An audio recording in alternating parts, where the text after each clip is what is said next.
أتراك تسمع سيدي وتجيب شعبا علاه تأوه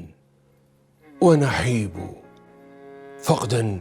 وإن الفقد يوجع صاحبه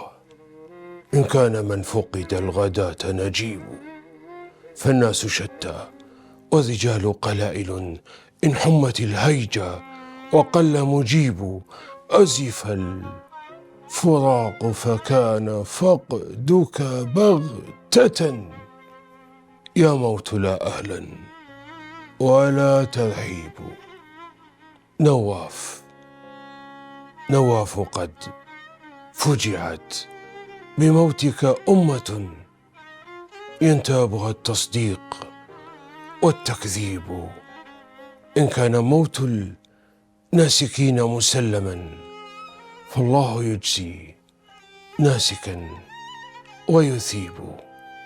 من كان مثلك مؤمنا متورعا يده بفعل الأكرمين تطيب سيكون كالنجم الرفيع مقامه ويكون من كل القلوب قريب والله لن ينساك شعبك ما حيا والله لن ينساك حين تغيب. يوسف الشطي.